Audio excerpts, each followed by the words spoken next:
অধ্যক্ষ মহোদয়, মই দুটা বিষয় যোগ দিছোঁ।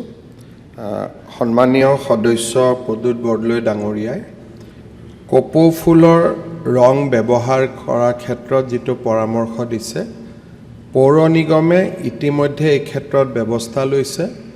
ময়ো লোক নিৰ্মাণ বিভাগক ক'ম যে য'ত য'ত নান্দনিক সৌন্দৰ্যৰ লগত বিসংগতি নাথাকে তেনেকুৱা বিল্ডিংবিলাক যিমান পাৰে কপৌ ফুলৰ আৰ্হিত বা কপৌ ফুলৰ ৰঙেৰে কৰিবৰ বাবে আমাৰ বন বিভাগে এটা প্ৰচেষ্টা লৈছে যে আমাৰ গুৱাহাটীৰ গোটেই ৰিং ৰোডটো আমি এজাৰ গছ প্লান্টেশ্যন কৰিম আৰু বিশেষকৈ খুব কম দিনৰ ভিতৰতে আমি খানাপাৰাৰ পৰা কমপ্লিট জালুকবাৰীলৈকে এই ষ্ট্ৰেচটোত অকল এজাৰ গছ আমি প্লান্টেশ্যন কৰাৰ এটা সিদ্ধান্ত লৈছোঁ, যিটোৱে আমাৰ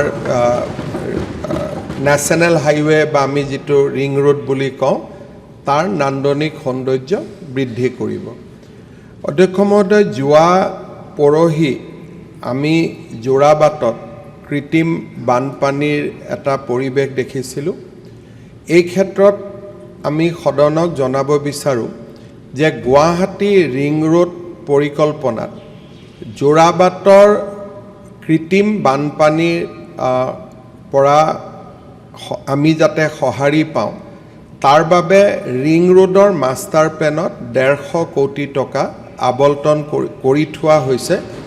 এতিয়া কনচালটেণ্টে তাৰ ড্ৰয়িং বনাই আছে আৰু মই ইতিমধ্যে কনচালটেণ্টক কৈছোঁ যে ড্ৰয়িংখন IIT গুৱাহাটীৰ পৰা এপ্ৰুভ কৰাব লাগে আৰু মই ভাবোঁ যে ৰিং ৰোড নিৰ্মাণৰ কাম আগবঢ়াৰ লগে লগে আমি যোৰাবাটত যোৱা পৰহি দেখা যিখিনি অসুবিধা আমি দেখিছিলোঁ সেই অসুবিধাখিনিও আমি আঁতৰ কৰিব পাৰিম।